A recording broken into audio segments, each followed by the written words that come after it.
Israel ini ingin betul mengambil Palestina ini. Apa yang ada di Palestina? Apakah di Palestina itu ada emas? Apakah di Palestina itu ada perak? Mengapa mereka bersemangat betul ingin mengambil Palestina ini? Pada tahun 2007, Al-Faqir Abdul Samad, saya menterjemah satu buku berbahasa Arab, judulnya Tarikh Ad-Diyanah Al-Yahudiyah, ditulis oleh seorang ulama daripada Al-Iskandariyah, Mesir. Di situ dia bagi satu jawaban. Kenapa orang Israel itu amat sangat menginginkan Palestina? Rupanya ada seorang bernama Israel.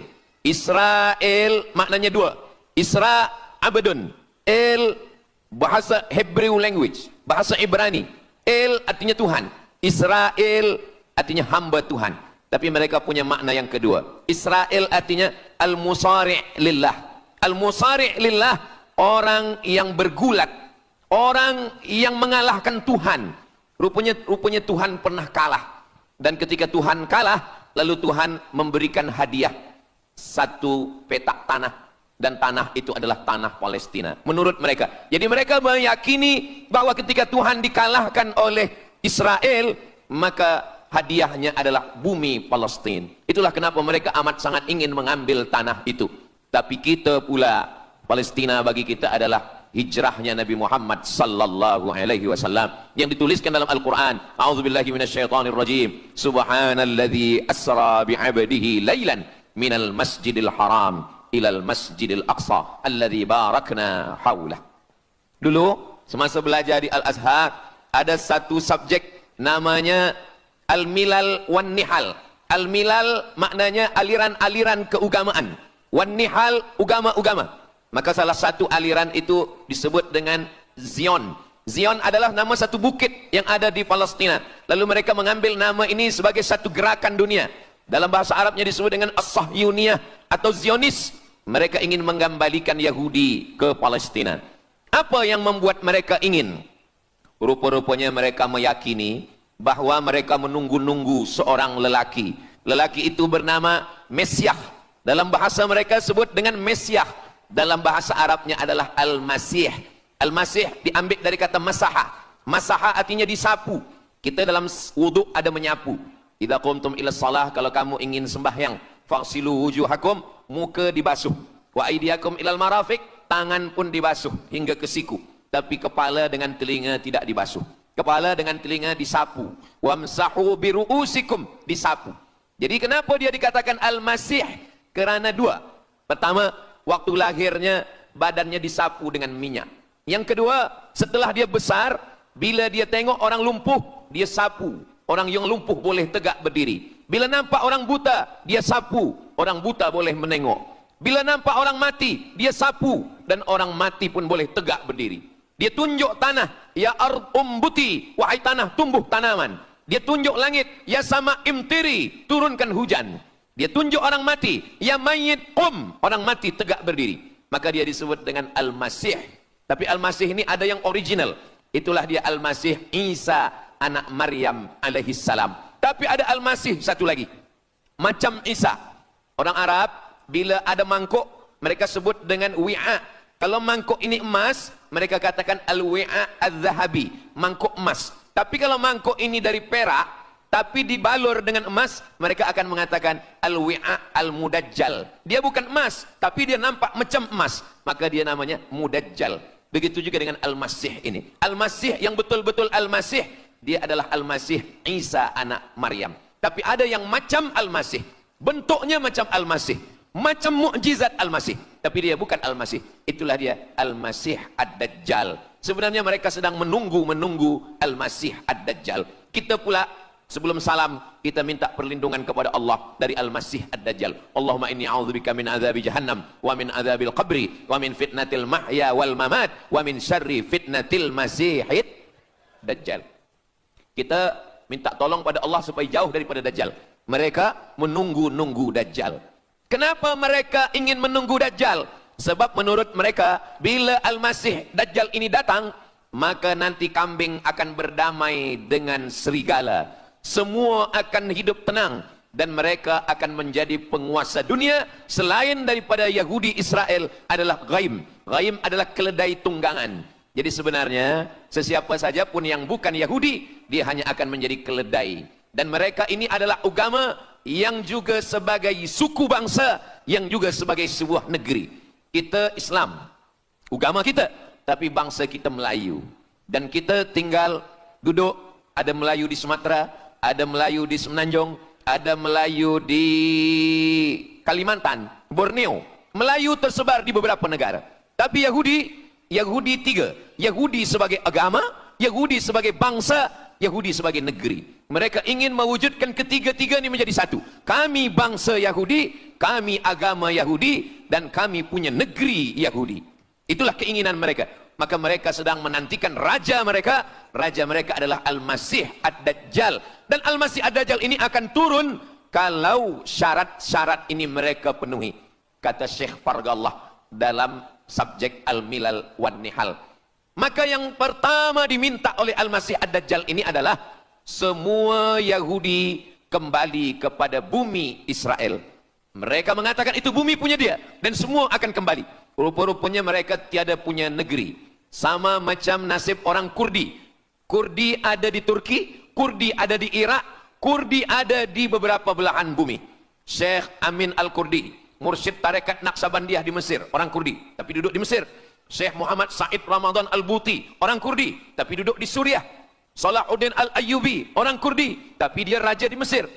Mereka pun di seluruh dunia ada, tapi mereka tak ada punya negeri. Maka mereka ingin mengambil Palestina, mereka ingin kembali ke negeri yang menurut mereka inilah adalah hadiah daripada Tuhan, kerana Tuhan kalah bertembung, bertarung dengan nenek moyang mereka bernama Israel menurut hikayat mereka. Yang ini semuanya adalah asatirul awalin, hanya dongeng-dongeng nenek moyang mereka zaman silam. Lalu kemudian datanglah Theodor Herzl menghadap kepada Sultan Abdul Hamid, Sultan Turki. Mereka ingin membayar dengan ratusan keping emas. Apa kata Sultan Abdul Hamid? Dulu Palestina itu diambil dengan darah dan nyawa, maka saya tidak akan memberikannya dengan emas. Lalu kemudian apa yang terjadi? Mereka menghalau Sultan Abdul Hamid dengan seorang lelaki bernama Mustafa Kemal Ataturk. Lalu kemudian hilanglah khilafah Islamiyah. Ketika khilafah Islamiyah tahun 1924 ini jatuh, hilang, tumbang, maka ketika itu umat Islam tidak lagi ada pelindung. Dan ketika itulah mereka mengambil Palestina. Mereka merebut, mereka mengambil, seperti yang dikatakan Sayyidina Muhammad sallallahu alaihi wasallam, kamu akan diperebutkan seperti makanan yang ada di atas meja makan. Satu mengambil kakinya, satu merebut kepalanya, satu mengambil dadanya, dan tercabik-cabik, dicakar, dimakan, dipotong. Tak ada satu pun yang peduli. Alhamdulillah, kita malam ini masih peduli. Kita sedang mengajarkan kepada belia-belia, kita sedang mengajarkan kepada pemuda-pemuda Islam. Mudah-mudahan sampai anak cucu kita sampai hari kiamat masih lagi peduli kepada Palestina, insya-Allah. Allahu Akbar. Semua Yahudi kembali ke Palestina. Maka sekarang mereka sudah berkumpul. Berapa jumlah mereka? 9 juta Yahudi sudah berada di Palestina. Itu syarat supaya Al-Masih itu turun. Sebab Al-Masih tidak mahu turun kalau Yahudi-Yahudi ini tidak kembali ke Palestina menurut mereka. Maka Yahudi dari Rusia kembali, Yahudi yang ada dari Amerika kembali semuanya. Dari mulai tahun 1946 sampailah hari ini 2025, tahun hadapan 2026, 80 tahun lamanya mereka sudah berkumpul menunggu kedatangan Al-Masih dengan cara berkumpul. Dan mereka yang datang ini hanya keturunan Yahudi dari puak ibunya saja. Yahudi ini tidak menerima dari puak ayah. Jadi kalau ada ayahnya Yahudi, emaknya tak Yahudi, dia tiada diterima. Sebab mereka guna dari puak ibu. Maka bila ibunya Yahudi, maka dia akan diterima. Ada satu Yahudi yang tidak diterima. Yahudi Falasha dari Afrika. Yahudi Falasha ini datang, mereka dari Ethiopia, mereka menyeberang ke Sudan, dari Sudan mereka masuk ke Mesir, dan mereka datang ke Palestina. Mereka pun nak masuk juga, tapi mereka tertolak. Sebab dia mengaku Yahudi, tapi kulit dia hitam. Saya tak tahu di tempat kita, tapi di tempat saya banyak juga Yahudi, namanya Yahudi pesek. Kulit dia hitam, hidung dia pesek, tapi otak dia Yahudi. Ini lebih berbahaya lagi. Mereka menyebarkan kebencian. Jadi sebenarnya Yahudi adalah makhluk yang paling unsuri, rasisme. Mereka tiada menerima selain daripada Yahudi. Siapapun yang datang ingin mengaku orang Yahudi, kalau ditengok nasabnya tidak sesuai daripada ibu, dia tidak akan diterima. Sedarlah wahai orang yang membela-bela Yahudi. Wahai orang yang membela Yahudi, kalau kamu bukan Yahudi, maka kamu tidak akan diterima. Kerana Yahudi adalah agama, Yahudi adalah bangsa, dan Yahudi adalah negeri. Mereka ingin mewujudkan ini. Maka berdatanganlah Yahudi beramai-ramai, lalu mereka pun turun ke Palestina. Sampai hari ini mereka terus berdatangan. Lalu kemudian yang kedua, syarat Yahudi didatangi oleh Al-Masih, Mesias, mereka mesti menanam tanaman yang hijau. Jadi, kalau mereka bayangkan, Al-Masih ini sedang berada di langit, dia selalu memandang ke bawah, dia tengok, Yahudi dah berkumpul atau belum? Kalau berkumpul, dia tak nak turun. Bila dah berkumpul semua ramai, baru dia turun. Dah berkumpul 5 juta, dia belum juga turun. Dah berkumpul 9 juta, dia belum juga turun. Rupanya yang kedua, dia ingin supaya tanah Palestina itu hijau. Bila nanti dah hijau semua, baru dia turun. Dan tanaman yang hijau itu pun dia yang memilihkan tanamannya. Tanamannya adalah yang disebutkan Nabi 14 abad silam, Syajaratul Gharqad. Nanti semua akan membela umat Islam. Sampai-sampai batu berkata, apa kata batu? Ya abdallah, wahai hamba Allah, hadza Yahudi khalfi. Ini di belakang saya ada Yahudi. Faktulhu, bunuhlah dia. Kata Nabi, jangankan manusia, batu pun membela umat Islam. Batu akan berkata, ya abdallah, wahai hamba Allah, hadza Yahudi. Ini di belakang saya ada Yahudi. Faktulhu, bunuh dia. Tapi ada satu yang membela mereka. Siapa dia? Syajaratul Gharqad, pokok kayu Gharqad. Allah menunjukkan sampai hari ini mereka menanam pokok Gharqad ini. Saya belajar ke Mesir tahun 1998. Musim panas tahun 1999, saya pergi ke satu kawasan bernama Aris. Selepas itu pergi ke sebuah kota, kota ini bernama Rafah. Rafah ini dibagi dua. Setengah diambil oleh Yahudi, setengah lagi diambil oleh Mesir. Dari sempadan ini kita boleh menengok hijau. Lalu saya pun bertanya kepada ulama yang mendampingi kami, Tuan Syekh, itu pokok apa yang hijau? Kata Syekh, itulah pokok yang disebutkan Nabi Muhammad sallallahu alaihi wasallam. Pokok itu bernama Syajaratul Gharqad, dan mereka memang menanam pokok itu sekarang. Supaya apa? Supaya Al-Masih menengok dari atas, bila dia tengok dah hijau, dia pun akan turun menurut keyakinan Yahudi. Yahudi sudah berkumpul 9 juta orang. Pokok Gharqad sudah ditanam, sudah. Ada lagi. Apa dia? Mesti menghancurkan Babilonia. Babilonia adalah raja yang dulu menghancurkan kerajaan Yahudi. Nama rajanya Nebukadnezar. Nebukadnezar dari Babilonia menghancurkan kerajaan Yahudi. Maka Yahudi ini pendendam. Orang yang paling dendam di atas dunia ini adalah Yahudi. Nebukadnezar sudah lama musnah, tapi dendam mereka kepada Irak sampai hari ini. Babilonia itu adalah Irak. Maka siapapun yang menjadi penguasa, pasti mereka akan perintahkan untuk menghantam Irak. Dari mula George Bush sampailah sekarang, Irak selalu dihantam. Dituduh bahwa Irak ada punya senjata membunuh manusia. Mereka katakan bahwa Saddam Hussein ini ada memiliki senjata yang boleh menghancurkan peradaban manusia. Akhirnya mereka membunuh Saddam Hussein. Apa yang terjadi? Sampai hari ini Saddam Hussein tiada memiliki apapun untuk menghancurkan umat manusia. Jadi sebenarnya adalah ini agenda daripada Yahudi. Mereka ingin menghancurkan Babilonia, dan Babilonia itu adalah Irak pada zaman modern sekarang ini. Setiap penguasa-penguasa pasti menghancurkan Irak, sebab mereka amat sangat benci dan dendam kesumat kepada Irak. Ada buku judulnya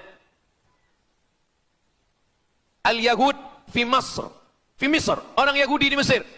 Lalu kemudian seorang jenderal Yahudi bernama Musa Dayan. Musa Dayan buta matanya sebelah. Lalu Musa Dayan ini meminta kepada Presiden Prancis bernama De Gaulle. Lalu De Gaulle pun menelpon Presiden Mesir bernama Anwar Sadat. Bukunya ada, saya simpan di rumah.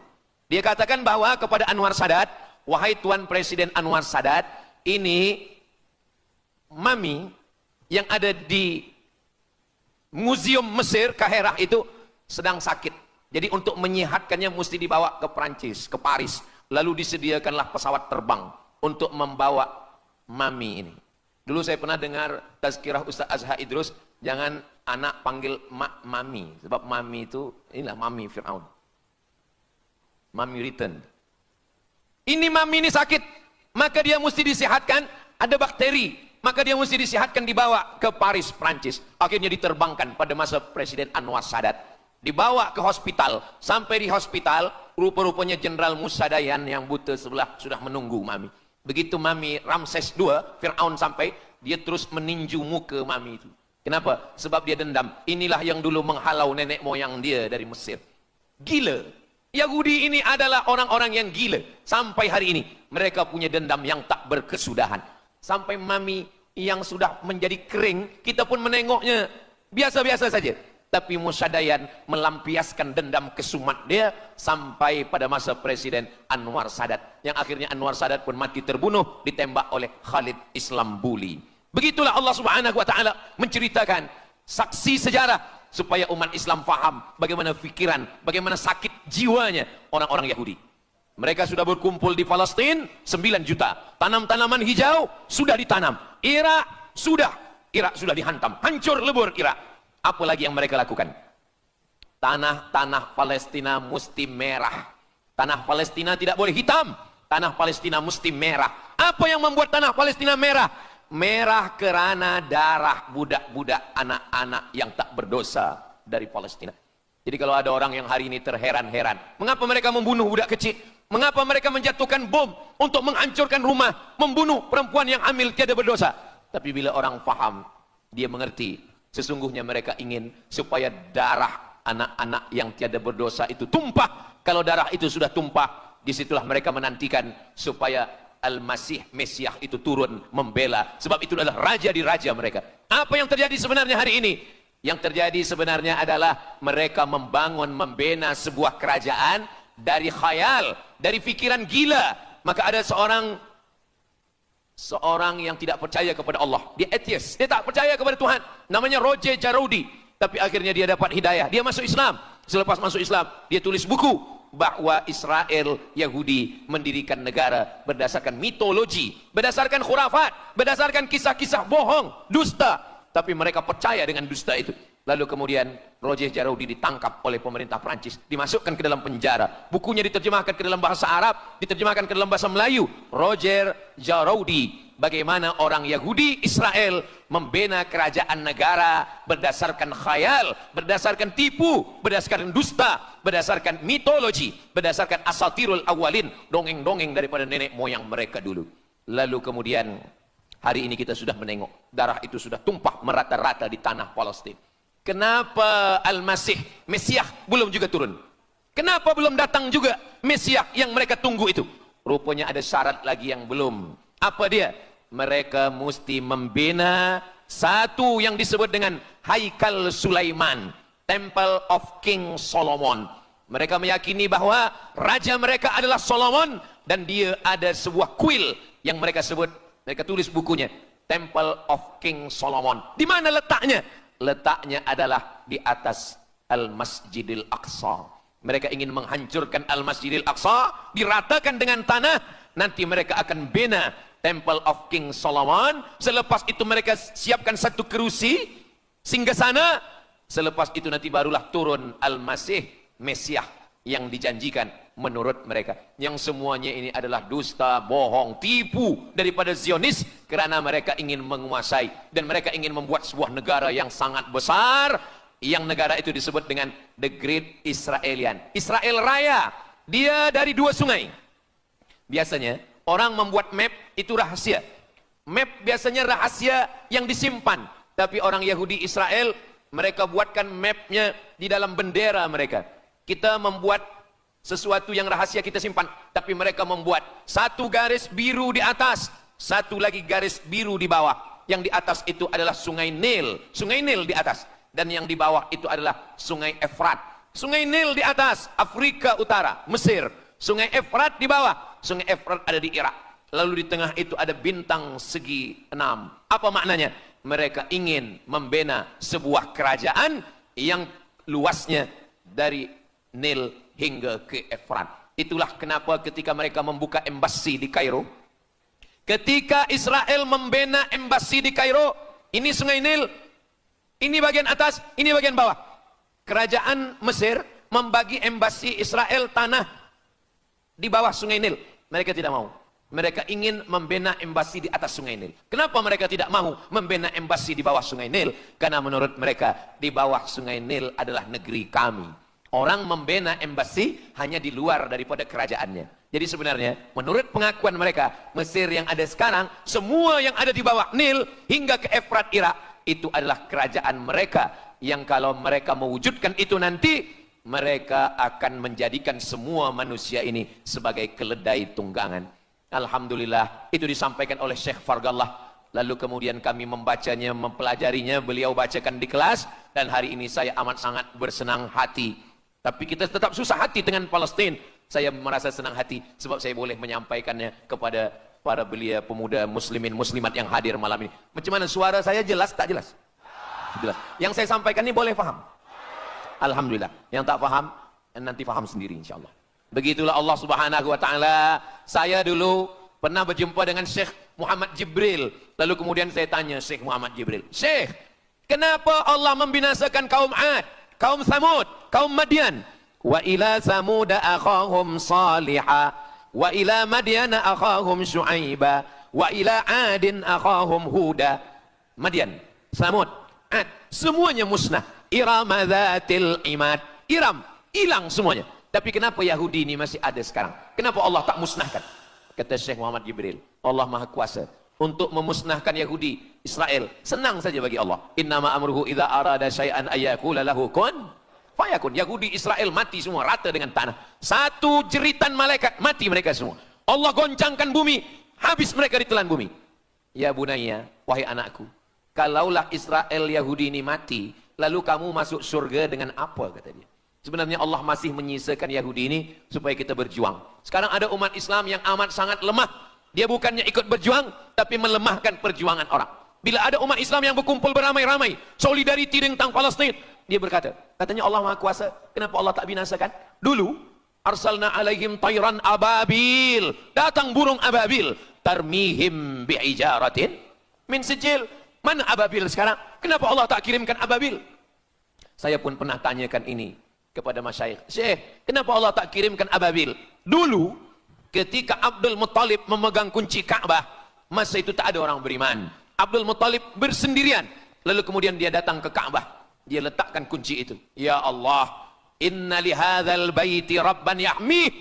Saya sendiri seorang saja, saya tak sanggup untuk menolong Ka'bah. Inna li hadzal baiti rabban yahmih. Ka'bah ini ada pemiliknya, Ka'bah ini ada pelindungnya, Allah akan melindungi. Itulah mengapa Allah mengirimkan alam tara kaifa fa'ala rabbuka bi ashabil fil alam yaj'al kaidahum fi tadlil. Kenapa Allah kirimkan tayran ababil?